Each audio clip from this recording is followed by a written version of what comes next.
మొన్న ఎన్నికల్లో చాలా వరకు చెత్తంతా క్లీన్ చేశారు. మామూలు చెత్త కాదు.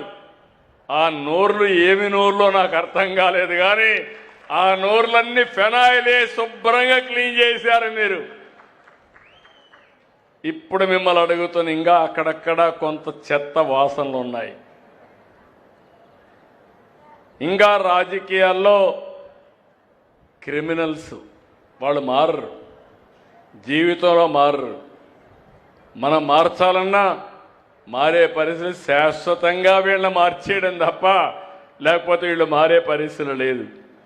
కుట్రలు, కుతంత్రాలు, ఇంకో పక్క సోషల్ మీడియాలో ఆడబిడ్డల పైన పోస్టింగ్స్ పెట్టి మొన్న సాక్షాత్తు డిప్యూటీ సీఎం కుటుంబం పైన పెడితే అడిగితే ఇది మా స్వేచ్ఛ, మా ఇష్టం అనే పరిస్థితికి వచ్చారు. అలాంటి వారికి రాజకీయ పార్టీలు డబ్బులు ఇచ్చే పరిస్థితికి వస్తున్నాయి. నేను ఎప్పుడు కూడా పౌరుషంగా మాట్లాడను, కానీ ఒక్క విషయం మీరు గుర్తుపెట్టుకోవాలి. ప్రజల్ని కాపాడాలనేటప్పుడు నా ప్రాణాలు కూడా లెక్క పెట్టుకోకుండా పనిచేసిన వ్యక్తిని నేను. నాకెవ్వరితో గొడవలు లేవు, తగాదాలు లేవు. కానీ ప్రజల యొక్క జీవితాలకు ఆటంకాలు కల్పించి మీ జీవితాలతో ఆడుకోవాలంటే స్టబన్గా ఉండడం తప్ప వేరే మార్గం లేదు. ఒకప్పుడు తీవ్రవాదులు మీరు చేసే తప్పని చెప్పాను, నా మీదనే దాడి చేశారు. 23 క్లేమోర్ మైన్స్ని బ్లాస్ట్ చేశారు. సాక్షాత్తు వెంకటేశ్వర స్వామి దిగి వచ్చి నాకు ప్రాణభిక్ష పెట్టాడు తప్ప లేకపోతే నేను బతికేవాడిని కాదు. ఇంకో పక్క మత విద్వేషాలు రెచ్చగొట్టే వాళ్ళపైన రాజీ లేని పోరాటం చేశాను. చిన్న పెద్ద రౌడీలుంటే, వీధి రౌడీలుంటే వాళ్ళ గుండెల్లో రైళ్లు పరిగెత్తిచ్చా. వేరే రాష్ట్రాలకు పారిపోయారు, ముఠాలు అణిచివేశాం. కానీ ఇప్పుడు వచ్చింది నాకు పెద్ద సమస్య. ఈ గొడ్డలి పార్టీ మామూలుగా అది. ఈ పార్టీని చూస్తే నిన్న ఒక ఉదాహరణ, ఇలాంటి ప్రతిరోజు జరుగుతూనే ఉన్నాయి. ఒక అతను మాజీ మంత్రి, శ్రీకాకుళం, ఒక యాక్సిడెంట్ కొడుకు చేశాడు. ఏం చేయాలి? కొడుకు యాక్సిడెంట్ చేశాడు, ఒక ఆయన చనిపోయాడు.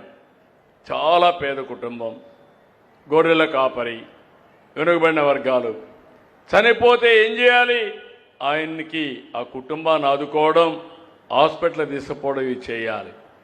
చెయ్యకుండా ఆయన తప్పించుకోవడానికి సీసీటీవీ కెమెరాలు అన్నీ ఉన్నాయి నా దగ్గర. ఇప్పుడు ఎవడైనా తప్పు చేస్తే ట్రాక్ చేయడం సెకండ్స్లో పని తప్ప ఎవడూ తప్పించుకోలేడు. ఆ విషయాలు గుర్తుపెట్టుకోవాలి. మేనేజ్ చేసేసి వాళ్ళకి డబ్బులు ఇచ్చేసి వేరే వాళ్ళపైన కేసు పెట్టేశారు. అంటే ఒక నేరాన్ని తప్పించుకోవడానికి ఇంకొక నేరం.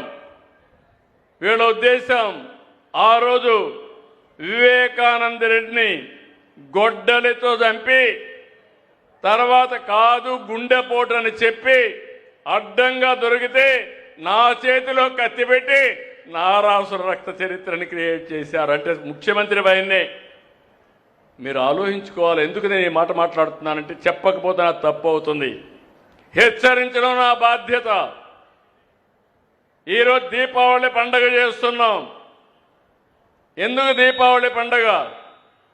నరకాసురుడనే ఒక రాక్షసుడు ఉండేవాడు. అతన్ని చంపిన తర్వాత దీపావళి పండగ చేసుకుని ఇలాంటి దుర్మార్గులు ఉండకూడదని ఒక మెసేజ్ కోసం చేసుకుంటున్నాం.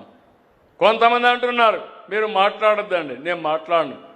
మళ్ళా మీరు వచ్చి రఫా అంట వస్తే మీరు కూడా ఏమారిపోతే అది నిజంగానే రఫాలు ఆడిస్తారు.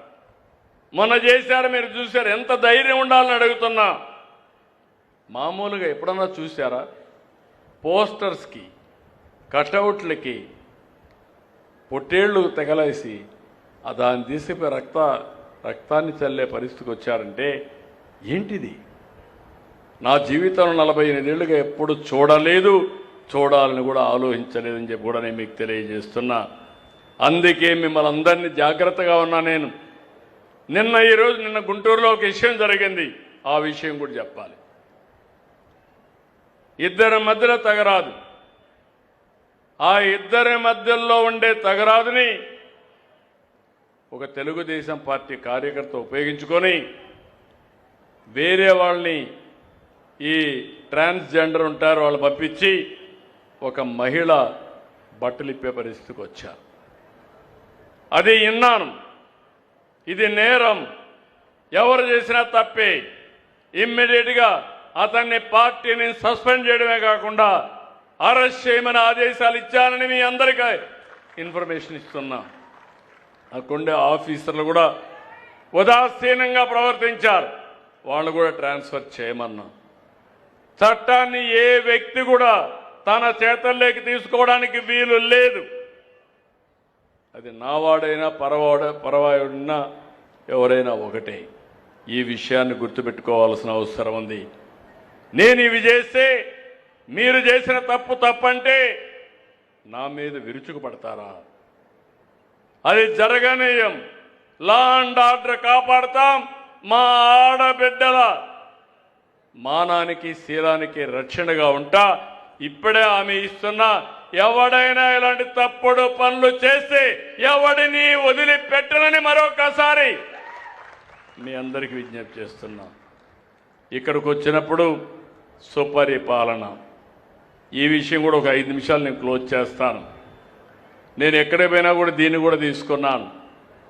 నేను దగ్గర మీకు అనేక రకాలైన సదుపాయాలు ఇస్తున్నాం.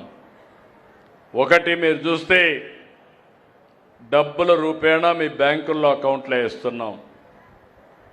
పేదల సేవలో నేరుగా డబ్బులు అందిస్తున్నాం. అదే మరి కైండ్ కింద అన్నా క్యాంటీన్ కానీ వెల్ఫేర్ హాస్టల్స్లో కానీ అవన్నీ కూడా ఇస్తున్నాం.